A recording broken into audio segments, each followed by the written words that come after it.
Лидерот на опозицијата Христијан Мицкоски влезе загрижен, а по 2 часа излезе уште позагрижен од лидерската средба со премиерот Димитар Ковачевски. Мицкоски предупредува дека е многу тешко да се остварат сценаријата кои се потребни за да не имаме недостаток на енергенси, а тоа се да бидат функционални трите блока во Рек Битола, едниот блок во Рек Осломе и двете турбини во Неготино. Со цел да се набават поевтини ресурси за ТЕЦ Неготино и Тето, Мицкоски веднаш ќе ги пренесе контактите до министерот за економија Кришник Бектеши, кој премиерот го назначил за контакт. Денеска работи само еден блок во Битола. Тој е блокот број 2. И тој произведува од 152 до 170 мегавати електрична енергија, а не 200 или 210. Затоа што не работат двете турбини во Неготино, туку работи една која што произведува 70 мегавати, а не двете да произведуваат 160.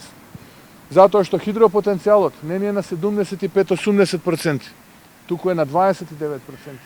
Од расположивиот. Е загрижувачка состојбата затоа што пред грената сезона вие треба да влезете со потенцијал од 75-80%. Затоа што на греда во Битола нема 350, 400, 450 илјади тони јаглен. Има за 10 пати помалку. И тоа е загрижувачко. Вториот дел од предлогот на Мицкоски се измените на Законот за енергетика со кој јавните и комуналните предпријатија би се ставиле на регулиран пазар.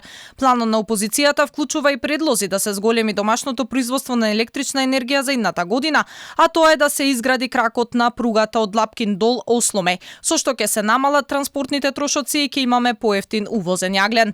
За премиерот Ковачевски средбата поминала во духот на добра волја. Не кажа што конкретно ќе прифати од ова што отворено на маса го стави Мицкоски, ама владиниот тим ќе анализирал. Ковачевски обвини дека најголемиот интерес за време на средбата било јавните и комуналните предпријатија да бидат на регулиран пазар, зашто најголем дел од локалната власт била на ВМРО ДПМНЕ. Станокот помина во добар дух, дека се разговараше на експертско ниво за сите предизвици со кои што се соочува државата.